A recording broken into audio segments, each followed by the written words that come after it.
Over the last 15 years, two of the world's most high-profile CEOs, Elon Musk and Jeff Bezos, have been engaged in a simmering rivalry.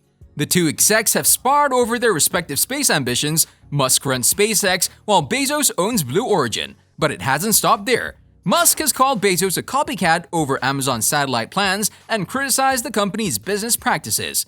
In return, both Amazon and Blue Origin have filed formal protests and lawsuits about issues that concern SpaceX.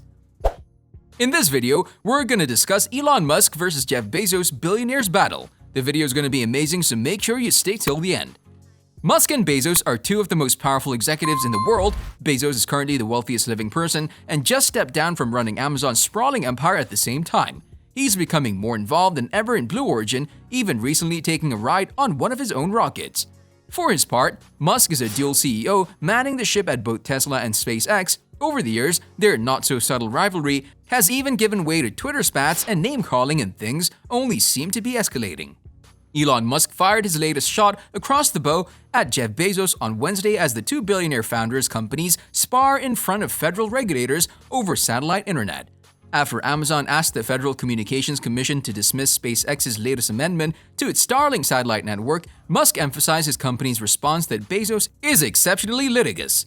It doesn't serve the public to hamstring Starlink today for an Amazon satellite system that is, at best, several years away from operation, Musk tweeted Tuesday, echoing the points made in feisty SpaceX filings posted on Twitter by CNBC reporter Michael Sheets. In those filings, SpaceX's director of satellite policy, David Goldman, said competitors cherry-pick data and ignore the true changes in the modification in order to reach misleading claims of interference. Responding to Musk's tweet, Amazon released a statement saying, "The facts are simple, we designed the Kuiper system to avoid interference with Starlink, and now SpaceX wants to change the design of its system." Despite what SpaceX posts on Twitter, it's SpaceX's proposed changes that would hamstring competition among satellite systems, Amazon said. It's clearly in SpaceX's interest to smother competition in the cradle if they can, but it's certainly not in the public's interest. SpaceX on August 19th filed a Starlink amendment with the FCC outlining its plan for the Gen 2 version of its satellite network. Starlink is the company's capital-intensive project to build an interconnected internet network with thousands of satellites known in the space industry as a constellation designed to deliver high-speed internet to consumers everywhere on the planet. While the Starlink service is still in beta, the company has over 100,000 users in 14 countries so far, with over 500,000 orders or refundable deposits placed by potential customers. SpaceX has launched 1,740 Starlink satellites to date, and Gen 2 is planned to have nearly 30,000 satellites in total. Amazon has been working on its own satellite internet called Project Kuiper. It plans to launch 3,236 internet satellites into low Earth orbit, a system that would compete with Starlink. While Amazon in December passed a critical early hardware milestone for the antennas it needs to connect to the network, it has yet to begin producing or launching its satellites. Bezos' company asked the FCC to dismiss SpaceX's Gen 2 amendment request, saying that it violates FCC rules by proposing two different configurations in orbit. By leaving nearly every major detail unsettled, such as altitude, inclination, and even the total number of satellites, SpaceX's application fails every test, Amazon's Kuiper corporate counsel, Mariah Dodson-Schumann, wrote on August 25th. SpaceX Director of Satellite Policy, David Goldman, on Tuesday filed a response to Amazon's request, arguing that Bezos' company is trying to slow Starlink's progress to help Project Kuiper catch up. The Commission should recognize this delay tactic for what it is, a continuation of efforts by the Amazon family of companies to hinder competitors to compensate for Amazon's failure to make progress of its own, Goldman wrote. Goldman also highlighted that Amazon has not updated the FCC in nearly 400 days on Kuiper's approach to interference and orbital debris. The company took only 4 days to object to the SpaceX Gen 2 amendment.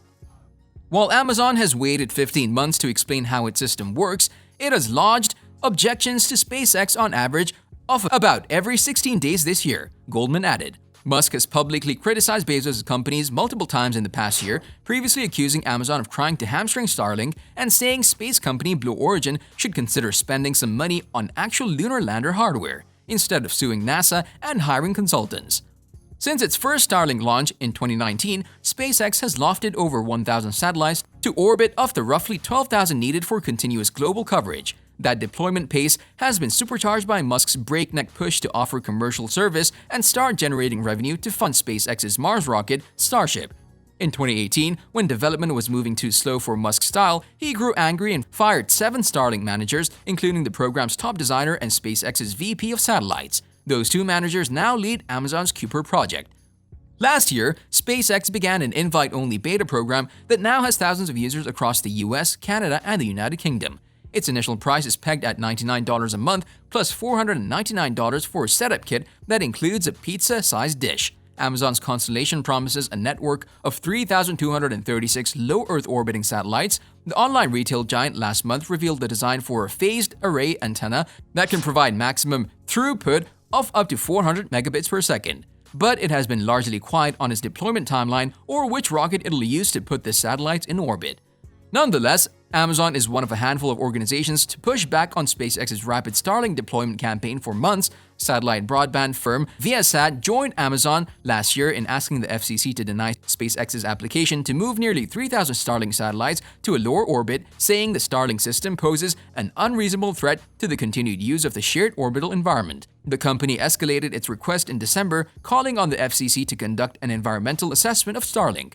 And some are concerned that SpaceX's rush to build and invest in its constellation could make it harder for the FCC to regulate it. I built it, now you can't change it. Good policy has never formed that way, John Janka, Viasat's chief officer for global government affairs, said in an interview. Since SpaceX began launching its Starlink satellites in batches of 60 atop its Falcon 9 rocket, astronomy organizations have sounded alarms over the satellite's brightness in the night sky. Capturing long-exposure telescopic images of the cosmos from Earth are now often tainted by ugly light streaks produced by the bright satellites passing by. Jonathan McDowell, a Harvard astronomer who tracks Starlink satellites on the side, said the proximity between SpaceX's proposed altitude and Amazon's future satellites is slightly concerning, but the majority of what they're asking doesn't seem, to me, to be really interfering with the Amazon ones. A bigger commercial concern is SpaceX planting its flag in prime orbital real estate, where it's high enough that you don't have to be constantly reboosting the orbit and using a lot of fuel, and low enough that if things go wrong, it'll re-enter naturally. In the Earth's atmosphere, a key FCC requirement for mitigating debris in orbit. The more SpaceX's satellites are in that altitude range, the less room there is for other companies to later put stuff there, McDowell said. The grabbing up of all the good territory is a reasonable complaint. Musk has repeatedly and publicly called Bezos a copycat, once after Amazon announced its plan to launch internet beaming satellites, and again when Amazon acquired self-driving taxi company Zoox. Musk poked at Bezos in 2019 after the unveiling of Blue Origin's concept for a lunar landing vehicle called Blue Moon. Putting the word blue on a ball is questionable branding, he tweeted. Musk later mocked up a screenshot of a New York Times article that changed the name from Blue Moon to Blue Balls. "Oh, stop teasing, Jeff," Musk wrote. While Bezos has stopped short of calling out Musk directly, he has taken aim at Musk's biggest ambition, colonizing Mars, the main goal of SpaceX. Bezos' focus is on getting humans to the moon, and he's described the idea of reaching Mars as unmotivating. Go live on the top of Mount Everest for a year first and see if you like it because it's a garden paradise compared to Mars, Bezos said in 2019. During his presentation for Blue Moon, Bezos referenced SpaceX's Mars ambitions once again, titling a slide about Mars far, far away. This was all for today. Hope you liked the video. Don't forget to subscribe to our YouTube channel, hit the bell icon for more updates and notifications. Stay safe, and we'll be back soon with another video.